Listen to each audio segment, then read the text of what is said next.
On BPS Showcase, the Year in Review, we'll see how Groves and Seaholm High School students voted in the 2016 elections and who won and who lost.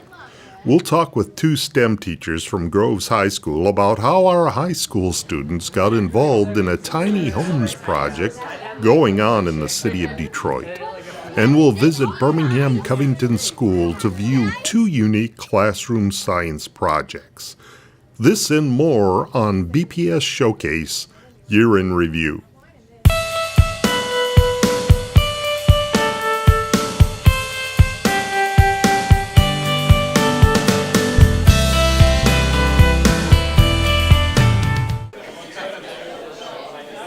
Well, Seaholm had our mock election, and we've been running mock elections almost every 4 years since 1988. So the students got to come down and they got to fill out their little paperwork and show their ID, and they got a ballot, and the city of Birmingham brought us all of the equipment that we needed. So it was just like a real election, and they got an election experience. We had both the board members, the millage, our congressman, and of course the president on the ballot. And it was very active. We had 912 students and staff vote. Seaholm has been doing this, as I said, since 1988, and we've accurately predicted the outcome of the election every time we've done it. So if Seaholm is correct, then Donald Trump is our next president. Seaholm's outcome was Trump by 4 votes in the presidential election, and Groves did the same thing. They had a few less voters, somewhere around 700, and their results were 471 for Hillary and 173 for Donald Trump.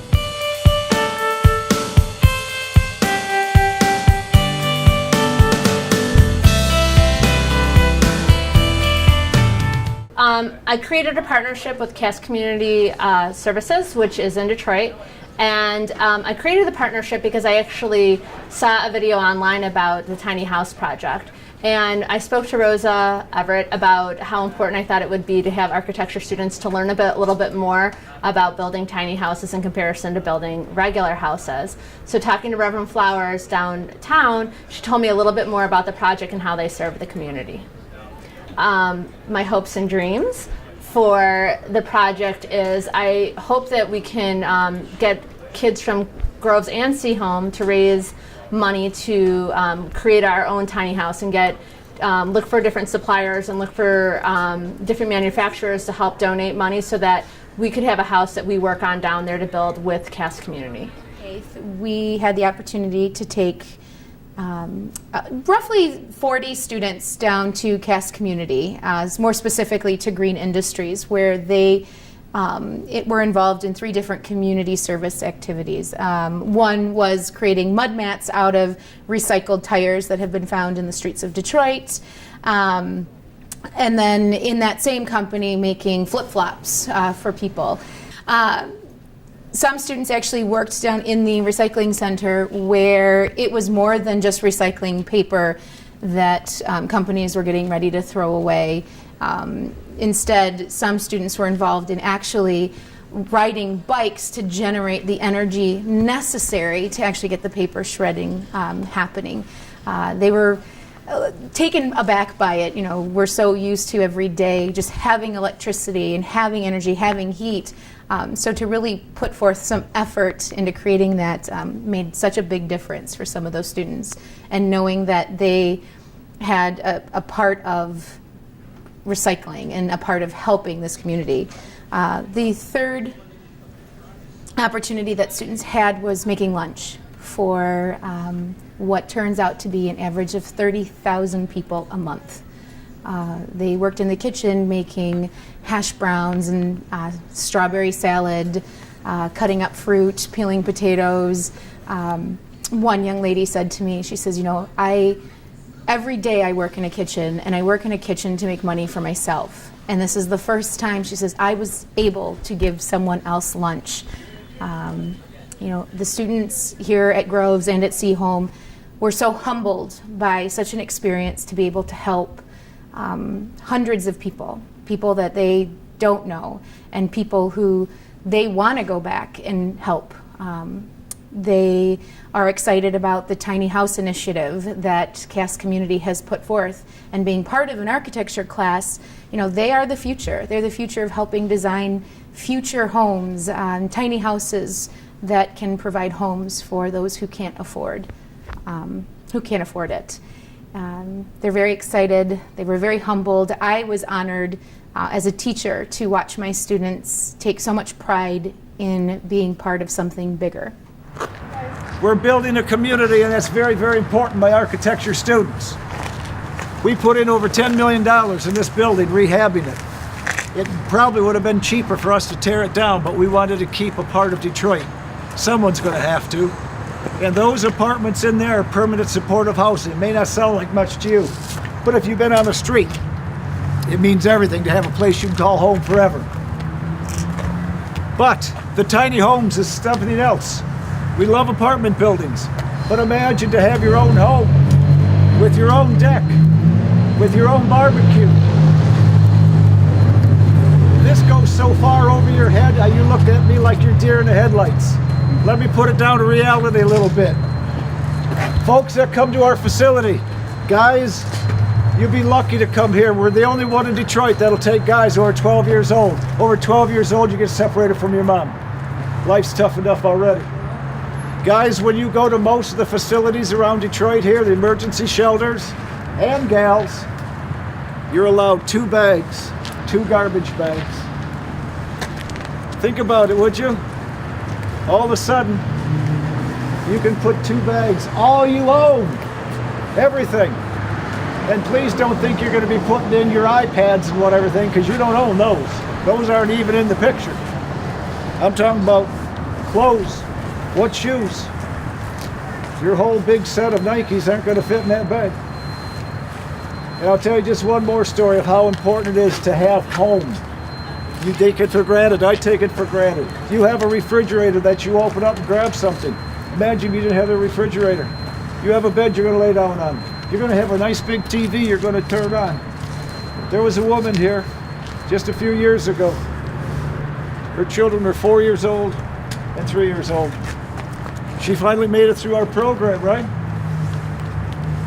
And we set her up with some furniture, a couch, a bed for her and the 2 girls, end tables, just a little microwave, you name it, for her little apartment. I showed her the kitchen table and she started crying. It was kind of an old table, and the Formica was starting to crack, but it was the best I had. And I said, ma'am, I'm sorry, it's the best table I have. If I get a better table, I'll give it to you, I promise. She goes, no, she's wiping her eyes. She goes, you have no idea what I've been through. I said, ma'am, you sure are right about that. And she kept on having tears come down. Then all of a sudden, she told me, this evening, my 2 girls are going to sit around that, what you call, ugly table. And I'm going to be standing at the stove, and I'm going to be making macaroni and cheese, and I'm going to be getting out some peaches, and I'm going to pour them some milk. And for the first time in their lives, we're going to sit at a table. We're going to sit down and hold hands. And the first time in my children's life, we're going to say we're home. All right? A little apartment with used furniture and a bunch of canned goods in a box. I don't expect you to understand that completely. I don't. But what you've done here makes a big, big difference. I hope you're addicted and you'll come back again. I hope. Poor people don't have any safety net. So just one bump in the road throws them back to homelessness or poverty or eviction or foreclosure. So we came up with this idea of building tiny homes, small ones, 300 to 400 square feet. People would rent for a certain number of years and then they would earn the property. We already have an existing campus, so the tiny homes will simply be added onto the 2 blocks north of that. All of a sudden, poor people would have an asset that would change their life forever, their family life forever, and help to rebuild this community. Cass Community Tiny Homes is really meant to address 3 different problems. One is we had a neighborhood with way too much vacant land and abandoned houses. 2, we were trying to help homeless people and other poor people escape from poverty. And the final thing is we were looking to reduce our footprint. You know, they're tiny houses, but it's a really big way to break poverty. It's not tiny at all. It's a game changer.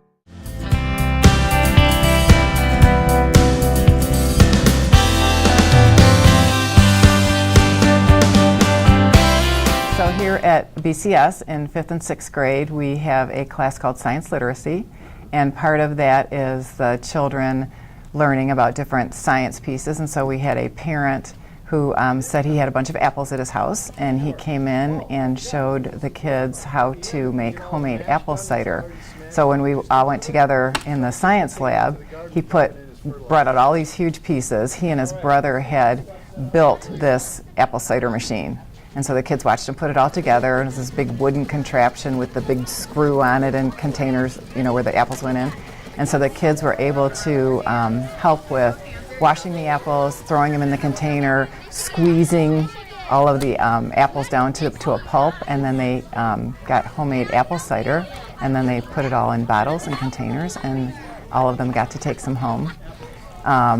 Apparently Mr. Reed does this with each group that his son is in, and so the kids, some of them had participated in that prior, and so they were very excited about doing this again. And then the kids that had never done it before were just, even though they've been to cider mills and stuff, for them to participate and to be able to see what it looks like and then taste it right away and just join in and learn how to make fresh apple cider was really exciting.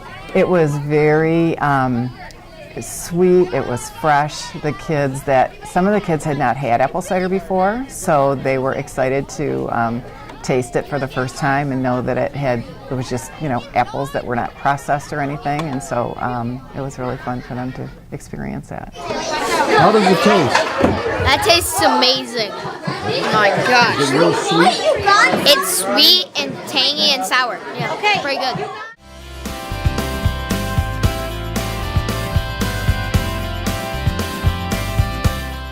Our tower garden is a great cross-curricular project that's ongoing. So we chose it because it's a project that will incorporate almost every aspect of our curriculum, and it allows the students to, it's hands-on, and they are able to take part. Everybody has their own plant. Each person starts with a seed, and they're able to grow seedlings and watch them every day they come in. They're really excited about it, and it's just added so much ambiance to our classroom. It simulates the sunshine. Without windows, we feel like we are experiencing sun every day, and it also gives us a fragrance to our room, and it's just exciting. The kids find that calming, and Yeah. the project's given everybody a way to get involved. There's not one student who doesn't have a job and doesn't have something that they can do to help them feel ownership of that tower. And every day they come in so excited to see it and see the progress and take care of it. They love to research and figure out why problems are happening and what they can do to fix it. And we have just seen their excitement grow in every area. Hydroponic is growing without soil. We use an insulator called rock wool, and it acts like soil. So there's a pipe in the middle of the garden, and the water goes up the pipe through a pump and sprinkles down, and the roots stick out of the rock wool into the inside of the tower garden, and the water sprinkles on the roots. Right now we are growing hollyhock, which is a flower. We are growing mint and snap peas and a basil, I think, and some cilantro.